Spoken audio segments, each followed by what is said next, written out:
Dosa adalah penghalang yang menyebabkan perpecahan antara manusia dan memisahkan kita dengan Tuhan.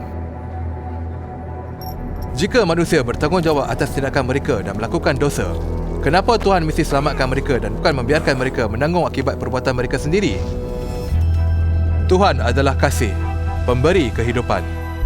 Dia mencipta manusia untuk berhubung secara rohani dan hubungan dengan Dia.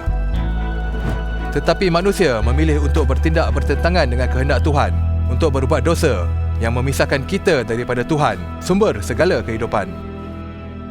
Dosa diperturunkan dari generasi ke generasi seperti virus, merebak di kalangan manusia, memisahkan manusia dengan Tuhan dan dengan satu sama lain. Tuhan berfirman melalui nabi-nabinya, memberi perintah dan peluang baru untuk mengikut hukumnya, tetapi manusia selalu gagal. Akibat dosa yang memisahkan kita dengan Tuhan adalah kematian. Tapi Tuhan Maha Adil. Tuhan tak boleh mengabaikan atau mengampunkan dosa manusia. Tuhan itu suci dan adil. Sifat Tuhan yang tidak berkompromi bermakna Dia mesti menghakimi dan menghukum dosa. Jadi bukankah terpulang kepada kita untuk mendapatkan pengampunan Tuhan dan mengelakkan penghakiman? Masalahnya, manusia tidak boleh mematuhi perintah Tuhan dan tidak boleh hidup tanpa berbuat dosa. Dan kita tidak boleh menebus diri kita sendiri. Sepertinya kita ditakdirkan sebegini. Kecuali Tuhan tidak mahu ciptaannya mati. Dia penuh belas kasihan dan pengasih dan ingin kita dipulihkan, hidup bersama Dia dalam kehidupan yang penuh.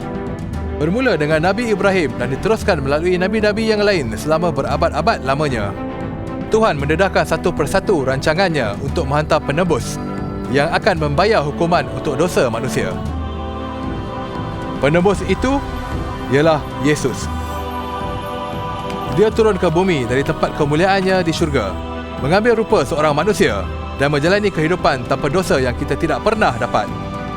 Kemudian Yesus dengan rela hati menanggung dosa kita, menanggung hukuman mati untuk kita sekali dan untuk selama-lamanya.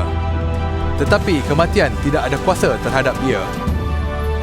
Yesus bangkit dari kematian dan menakluki kematian dan dosa, membolehkan hubungan dengan Tuhan dipulihkan semula. Tuhan amat menyayangi kita, tetapi manusia tidak mampu untuk pulihkan diri mereka sendiri. Yesus menebus kita daripada dosa dan kematian, supaya kita diselamatkan dan hidup dengannya. Sekarang kita perlu menerima pengorbanan yang Yesus lakukan untuk kita, untuk menikmati kebebasan hubungan yang dipulihkan dengan Tuhan.